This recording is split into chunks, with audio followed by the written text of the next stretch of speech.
Hi, welcome to the Barbershop. Today we are talking about women in the Revolution.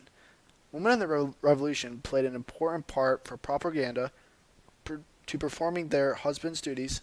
Even some fought on the front lines. Women played a crucial role that would lead to the prosperity of the Republic. Corbin, what are some examples of women in the Revolution? Women had a very important role in the Revolution, and some of them had long-lasting legacies. For example, Deborah Simpson actually dressed up as a man so she could fight in the Revolution because she felt so strongly about independence. Sampson disguised herself as a man named Robert Shirtliff and joined the 4th Massachusetts Regiment at West Point, New York. She was assigned to Captain George Webb's company of light infantry, given the dangerous task of scouting neutral territory to assess British buildup of men and material in Manhattan. She even once removed a bullet from her own leg. She was ultimately discovered a year and a half into her service in Philadelphia. She received an honorable discharge on October 23, 1783, and returned back to Massachusetts. After being caught, she famously said, "I am indeed willing to acknowledge what I have done, an error and presumption. I will call it an error and presumption because I swerve from the accustomed flowery path of female delicacy to walk upon the heroic precipice of feminine perdition." This is an example of how women's role changed from staying at home with the family to playing a crucial role in the fight for independence. Thank you, Corbin. Now, Jose, can you tell us about the importance of women in the Revolution? Women were very important as they took care of farms, stores, and also defended their settlements while their husbands were fighting. They would also find intelligence for the Patriots.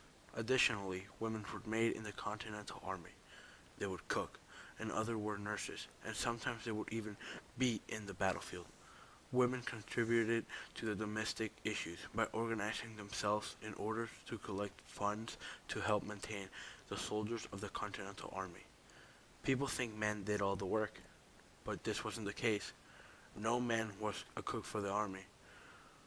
Who would take care of the injured? Finally, women contributed to the finer points in the revolution, and without them, the revolution would have failed. Thanks, Jose. Now, Corbin, can you tell us about another important figure? Yes, Abigail Adams ran business affairs and continued boycotting. She ran the family business while her husband, John Adams, left to address legal matters. Abigail Adams learned to single-handedly maintain the household and run their farm in Braintree during her husband's absences on the legal circuit. Conversations between John and Abigail documents the forming of a new nation and the influence Abigail Adams had on her husband's opinion. In a letter of March 31, 1776, Abigail famously reminded her husband to "remember the ladies" when considering new rights and liberties for the young nation. His wife personally educated all their children, ran the agricultural activities on the farm, arranged smallpox vaccines for the entire household, and kept track of finances. Another important figure was Mercy Otis Warren. She created propaganda, and in 1773 she created a play, Adieu la Tour, that satirized the Massachusetts governor Thomas Hutchinson and foretold of the Revolution. An avid patriot, Warren began writing political dramas that denounced British policies and key officials in Massachusetts, notably Governor Thomas Hutchinson. Warren also published 2 additional plays skewering British colonial leaders called Defeat and The Group. She supported the Boston Tea Party and boycotts of British imports and urged other women to follow suit. At the beginning of the Revolution, Warren began writing its history and documented the entire war. Thanks, Corbin. Now I'm going to talk about causes and effects of the woman's role. Women played important roles in taxing boycotts, domestic activities, and organizational activities. Parliament taxed America heavily, like the Stamp Act and the Tea Acts, using the idea it was the colonists' duty as British citizens to support the British Empire. Women created boycotts against British-made goods and started using only American-made goods. They would use their own cloth and also their own goods. Women started homespun movement as a form of protest, promoting American industries, simplicity, and democracy, as opposed to British luxury and corruption. Years before the Boston Tea Party, women had refused to purchase imported tea from Britain. When the war began, men went off to fight, leaving their families in the hands of their wives.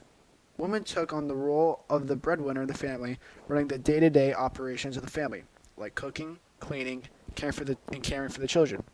Additionally, women took over their husbands' businesses. Additionally, women served in the military too. Most served as nurses that tended to the wounded or cooked and cleaned for the soldiers. Some, although not truly allowed, served on the front lines of the American cause.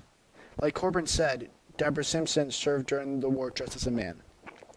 Women also helped the Patriot cause through organizations such as the Ladies Association in Philadelphia, which organized the capacity of every woman to contribute to the war effort. The women of Philadelphia collected funds to assist in the war effort. Colonists raised over $340,000 through these female-run organizations. Now, Corbin, I'm curious about Molly Pitcher. Molly Pitcher also helped out in the Revolution by bringing water to help cool off the cannons. Thanks, Corbin. Now, Jose, can you describe the effects of the woman in the Revolution? Of course, women created the idea of Republican motherhood after the Revolution. Women needed to be educated in order to have the ability to educate their children on what it means to be an American citizen.